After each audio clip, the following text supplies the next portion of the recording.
नमस्कार, मैं हूं मनमोहन भट्ट। आमतौर पर जो पार्टी सत्ता में होती है उसी पार्टी की अंदरूनी राजनीति की बात भी मीडिया में होती रहती है। लेकिन उत्तराखंड कांग्रेस के भीतर क्या चल रहा है?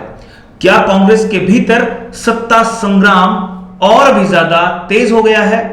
लोकसभा चुनाव के बाद आखिर ऐसा क्या हुआ कि यह सत्ता संघर्ष और भी ज्यादा तीव्र होता हुआ दिखाई देने लगा है? कांग्रेस के अंदर की राजनीति पर बातचीत करने के लिए मेरे साथ वरिष्ठ पत्रकार हैं गजेंद्र सिंह रावत जी से हम समझेंगे कि कांग्रेस के भीतर की राजनीति में क्या चल रहा है। गजेंद्र भाई, स्वागत है हमारे चैनल में। पहले भी चर्चा होती रही है। धन्यवाद। कांग्रेस में क्या सत्ता संघर्ष बढ़ता हुआ नजर आया आपको? ये जो सामान्य लोग हैं, जो उत्तराखंड की जनता है या देश भर के जो लोग हैं, ये इसलिए दिखाई दे रहा है क्योंकि एक और जब प्रचंड बहुमत की सरकार काम कर रही है और बहुत सारी बातें की जा रही है, उस कालखंड में उसी प्रचंड बहुमत की सरकार को एक साथ दो जो उपचुनाव हुए विधानसभाओं में, मंगलौर और बद्रीनाथ में, वहाँ हार का सामना करना पड़ा। उस हार के बाद लोगों को लग रहा है कि कांग्रेस के लोग बहुत जोश में हैं और उन्हें लगता है कि केदारनाथ भी जीता जा सकता है। ये आपने तब भी देखा जब कुछ दिन पहले दिल्ली में केदारनाथ की एक शिला ले जाई गई, वहाँ पर मंदिर निर्माण की बात आई और उसका इन लोगों ने जमकर विरोध किया और उसमें सफल भी रहे। उस ट्रस्ट को जो अपना जो फैसला था उसे रद्द करना पड़ा और जो बातें बदल के आई। अब सवाल ये नहीं कि आज ये क्यों दिखाई दे रहा, इनको लगता है कि अगर हम मंगलौर और बद्रीनाथ जीत सकते हैं तो हम केदारनाथ भी जीत सकते हैं। और निश्चित रूप से ये जो प्रचंड बहुमत की सरकार है, जिसको देश भर में कई जगह हार का सामना करना पड़ा है, तो उसको यहाँ भी हराया जा सकता है। इसलिए मुझे लगता है वो जोश खरोश में ये सब दिखाई दे रहा है। क्या जो केदारनाथ तक की यात्रा प्रदेश अध्यक्ष करण महारा लेकर गए, उसमें आपने देखा कि कुछ सत्ता संघर्ष था? क्योंकि जो पूर्व विधायक वहां के थे वो उस यात्रा में बहुत स्पष्ट रूप से नजर नहीं आए। कांग्रेस की कुछ और वरिष्ठ जन उस यात्रा में नहीं पहुंचे, तो उसके बाद ये आकलन और तेज हुआ। दरअसल जो ये पार्टी है, वर्षों से 100 साल से ज्यादा का इसका इतिहास है और ये लड़ के कई बार टूटे हैं और फिर जुड़ के भी इन्होंने दिखाया कि ये कुछ कर सकते हैं।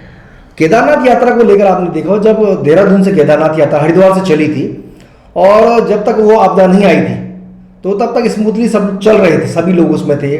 उसमें हरीश सावत भी थे, वहाँ प्रीतम सिंह भी थे, वहाँ गणेश गोदियाल भी थे, वहाँ यशपाल आर्य भी थे और सारे लोग उसमें थे। और उस क्षेत्र में जो पहले विधायक रहे मनोज रावत, वो भी इसमें दिखाई दिए। आपदा के बाद हमने देखा कि वो अचानक उनको कैंसिल करना पड़ा प्रोग्राम और अगले फेज में जो ये सब नेता वहाँ नहीं दिखाई दिए। करण महाराज उनके साथ बहुत कम लोग दिखाई दिए। हो सकता है कि इन लोगों को भी आप इन फाइटिंग जिसे आप मान सकते हैं कि उनको लग रहा हो कि गणेश गोदियाल ज़्यादा बड़े नेता बनकर निकल गए हैं। उनको लग रहा होगा कि ऐसा ना हो कि सारा श्रेय जो गणेश गोदियाल ले लें। तो हो सकता है कि इस कारण जो इस बार जो समापन के आखिरी 1-2 दिन जो यात्रा चली उसमें ये सब लोग न दिखाई दिए हों।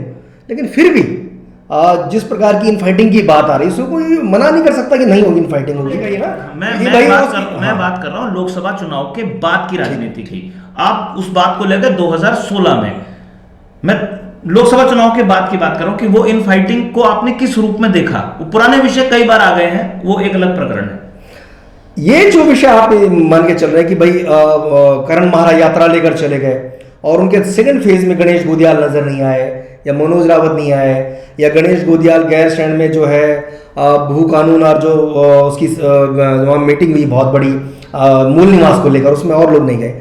तो जो मूल निवास वाले जो गैर स्टैंड के भीतर जो कार्यक्रम था वो 2 लोगों ने वहाँ आयोजित किया था। एक तो यूकेडी के लोग थे जिन्होंने आयोजित किया और दूसरा जो मूल निवास भू कानून संघर्ष समिति समन्वय समिति है, उन लोगों ने। तो मुझे लगता है कि जो मैंने भी सुना है कि बहुत सारे लोगों को उन्होंने बुलाया कि आपको इस कार्यक्रम में आना चाहिए, क्योंकि उस लोकसभा क्षेत्र में वो आता है जहां से गणेश गोदियाल भी लोकसभा चुनाव लड़े। तो जाहिर है वो अपनी बात रखने वहां गए होंगे और जाना भी चाहिए था कि भाई जो मूल निवास और जो भू कानून का जो गंभीर सवाल है, जो व्यक्ति वहां चुनाव लड़े हैं, अगर वो उस पर नहीं बोलेंगे तो निश्चित रूप से सवाल उनके ऊपर खड़े होंगे कि आप इस गंभीर विषय पर क्यों बोलने नहीं आए। कांग्रेस के और लोग क्यों नहीं गए, या उनको लगता है कि गणेश गोदियाल आगे बढ़ जाएंगे, नहीं जाना चाहिए, या हो सकता है उनको लगा होगा गणेश गोदियाल वहां जा रहे हैं इसलिए नहीं जाना चाहिए, या फिर जो केदारनाथ यात्रा के समापन वाला जो विषय आपने कहा कि भाई ये लोग नहीं गए। निश्चित रूप से मेरा मानना है कि इन लोगों का जो बद्रीनाथ और मंगलौर चुनाव जीते हैं, उससे जो इनके जो दिमाग भी बोल सकते हैं आप 7वें आसमान पर पहुंचे हैं और इनको लगा है कि जो भाजपा में खटर पटर चल रही है, अब भाजपा के लोग एक दूसरे को हराने पे लगे हुए हैं, उसका कुछ फायदा ये लोग ले रहे हैं। तो इनको लगता होगा कि गणेश गुदियाल ज़्यादा मजबूत हो रहे हैं, या करण मारा को लग रहा होगा कि ऐसा नहीं किया जाना चाहिए, तो निश्चित रूप से ये सब होगा। क्या भूमिका आपको अगले 2.5 साल में दिखाई देती है कि कांग्रेस अगले 2.5 साल में क्या ऐसा कर सकती है जिससे उनकी इनफाइटिंग दिखाई ना दे कम से कम पब्लिक को? मुझे लगता है कि जहां नेता होंगे वहां इनफाइटिंग होगी और फाइटिंग भी होगी, निश्चित रूप से होगी। क्योंकि ये भारतीय जनता पार्टी में हम लोगों को या जो आम जनमानस इसलिए नहीं दिखाई देती है क्योंकि वहां एक लाइन खींची हुई है। हमने देखा कि खंडूड़ी जी का कार्यकाल था, यहाँ से 20-20, 30-30 विधायक दिल्ली जा रहे थे।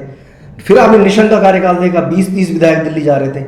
उसके बाद आपने देखा जब ये सरकार त्रिवेंद्र सिंह की आई और जब ये धामी तक चल रही है, बीच में उसकी भी आई तीरथ सिंह रावत वाली, कभी भी आपने नहीं सुना कि कोई विधायक बोल रहा है, कोई मंत्री बोल रहा है सरकार के बारे में जन्म, मतलब वहां एक प्रकार से सबको फ्रीज कर दिया गया।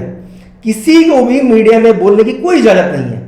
उनमें से बीजेपी के अंदर एक बात फिक्स हो गई है कि वो व्यक्ति, वहां का कोई मंत्री हो, मुख्यमंत्री हो, विधायक हो, संगठन के व्यक्ति हो, जब तक संगठन की सहमति नहीं होगी वो उस विषय पर बोल ही नहीं सकते। उन्होंने उन लोगों को जो मंत्री, विधायक और सांसद भी हैं, वो कहते हैं हमारे कार्यकर्ता हैं। कांग्रेस की बात कर, यस, यही बात है।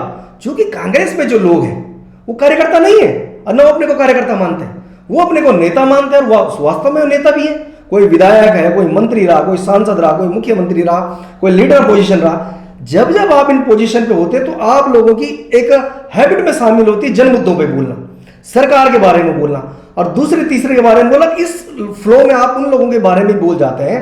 जैसा आपने कुछ दिन पहले गणेश गोदियाल का बयान देखा, उन्होंने कहा था कि कांग्रेस के भीतर भी कुछ लोग आ गए जो भाजपा के लिए काम कर रहे हैं। उधर से आपने हरक सिंह का बयान सुना कि हरक सिंह कह रहे हैं कि भाई उन्होंने मेरे को टिकट दिलाने में जो है मदद नहीं करी, इसलिए मैंने उनके लिए काम नहीं करा।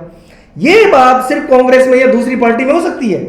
अगर इस बात को भारतीय जनता पार्टी में जाकर सुबोध उनियाल, सतपाल महाराज, यशपाल, जितने लोग आ रहे हैं बोल नहीं सकते हैं। ये जो डिसिप्लिन नहीं है कांग्रेस के भीतर, इसीलिए तो कांग्रेस का ये हश्र हुआ, ये भी तो समझा जा सकता है इस बात को। अब ये हमें तो डिसिप्लिन लग रहा है कि भैया डिसिप्लिन है, लेकिन वो लोग मानते हैं तानाशाही है। वो लोग कहते हैं हम तक कल तक तो नेता थे। हम लोगों ने देखा कि सतपाल महाराज के दरवाजे पर हरीश रावत 45 मिनट तक बैठे रहे दिल्ली में। हरीश रावत मुख्यमंत्री थे, दरवाजा नहीं खोला, बाहर बैठे रहे। 45 मिनट बाद दरवाजा खोला और सतपाल महाराज ने एक लिस्ट थमा दी कि मेरे इतने लोगों को जो है आप जो है दायित्वधारी बनाइए, राज्य मंत्री बनाइए। हरीश रावत को काम करना पड़ा।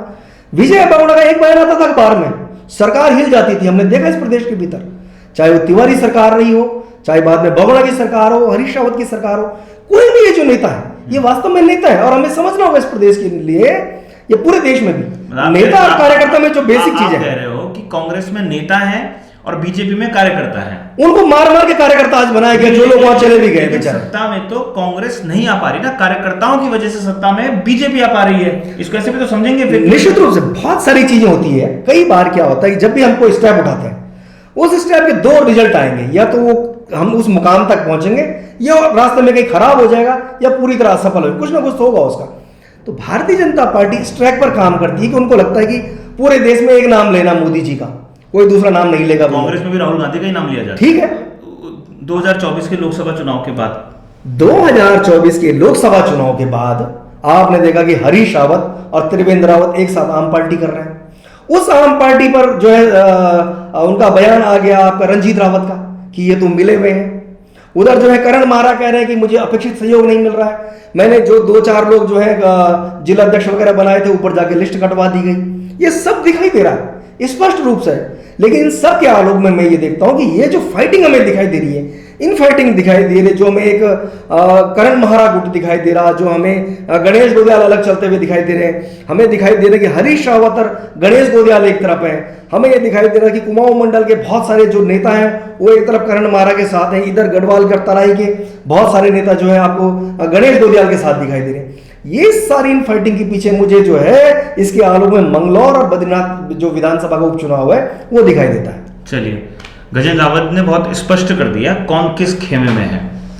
आप खुद ही अंदाजा लगाइए कि कांग्रेस के भीतर क्या चल रहा है, और अपनी प्रतिक्रिया अगर आप लिखकर हमें बताएंगे, हमारे ज्ञान को थोड़ा सा और बढ़ाएंगे, तो शायद बाकी दर्शकों को भी समझने में थोड़ी आसानी होगी।